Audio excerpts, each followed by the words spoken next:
our plan for the day is we're going to motor out of the harbor, up the coast. Conditions today look pretty good. We're sneaking in before a storm system that's building through the weekend. They actually say that if you learn to sail and boat in the Santa Barbara Channel, you're pretty set for boating in a lot of places in the world just because the weather can change so quickly. But we're very fortunate to have a very seaworthy vessel here that can handle the channel and its potential for wind or swell. Harbor Patrol. That's their new boat. It goes a lot faster than our boat. We're heading out today to conduct some boat-based surveys of our MPAs, our marine protected areas. And specifically, we're just looking at what kinds of human activity are taking place in the areas adjacent to our MPAs and in the MPAs themselves. What is an MPA? Marine protected area is an area where we limit any extractive activities. So that includes take of any organisms, algae, fish, invertebrates. And the idea is that you let the whole ecosystem recover. And in California, we're really fortunate. We have a network of protected areas, 124 MPAs along the coast. And the idea is that a lot of these organisms do something called broadcast spawning. And if we have areas set aside where they are not removed, they can get bigger and produce more offspring and help populate areas both inside the MPA and also outside. Santa Barbara Channel Keeper is a local nonprofit. We work to protect and restore the Santa Barbara Channel and its watersheds. We work from Point Conception all the way down to the Ventura River, and we work from the ridges of the Santa Ynez Mountains all the way out to the northern Channel Islands. So here we are, we've entered into the eastern side of the Campus Point MPA. There's a lot of fishing effort right up to the border of the MPA, and so that's our local lobster fishermen taking advantage of the movement of the lobsters. I saw a man on shore, it looked like he might have been fishing, so we got closer to shore to check out and see what he's doing, and he is fishing, so we're gonna take note of that in our survey one. How do you know you're in an MPA? Are there buoys? There's no floating signs or anything? How do you know you've entered? I know, that's a great question. As the boater or the fisher person, it's up to you to know the regulations where you're fishing. And so we have this lovely chart plotter, like Google Maps in your cars. It shows the MPAs. If you're a fisherman, there's apps I have on my phone that can show you where you are in relation to the MPA, and then the regulations for that MPA. On the land, we're very familiar with like national parks. So, Yellowstone was established in 1870s. For protecting the ocean environment, we're behind. We really started working on that in like the 1970s. And particularly for the Santa Barbara area, we're seeing some really positive results of the marine protected areas that have been set in place. We're not looking to sort of shut down the entire Santa Barbara Channel for fisheries. We're looking for ways to create balance that lets them still be able to continue their livelihood.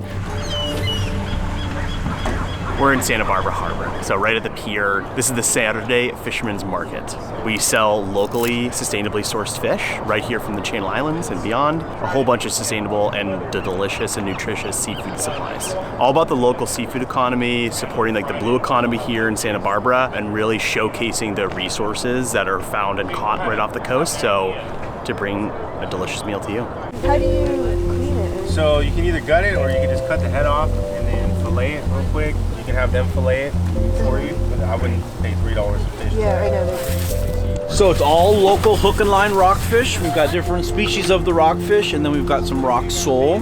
Sold out of mackerel first thing, one of our most popular items here at the market. We distribute from San Francisco to Los Angeles, all out of this harbor.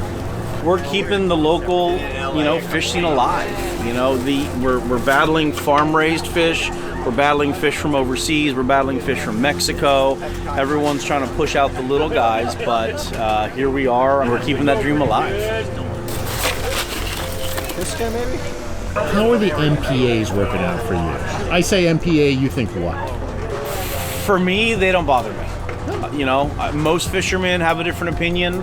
I think that it's keeping the fisheries alive. I actually think that they are helping in the sense that we're giving the fish a break and we're getting the spillover. I really do believe that we're getting spillover out of them. Spillover meaning the fish reproduce in the MPA, leave the MPAs, and you're good to catch them. Absolutely. I'm not against them. Now, keep expanding, keep growing, and you make half the island closed, I might have a different opinion. Would you like to? There are mixed emotions about that, you know.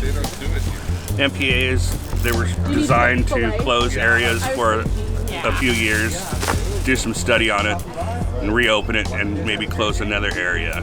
As far as the MPAs now, they've shut them down, and there hasn't been fishing there since the MPA started. Does that affect you?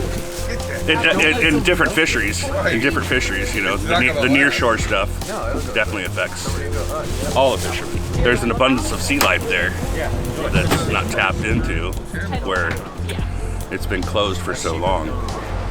The number of fishermen in the state when I first started fishing was over 20,000 licensed commercial fishermen. Now it's less than 6,000.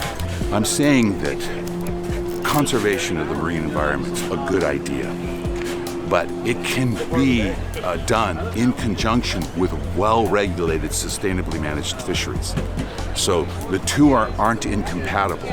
We have an internationally award-winning network of MPAs in California, and they contribute to the abundance of fish between MPAs because they end up being repositories of spawning potential. And so there should be a recognition of that reality.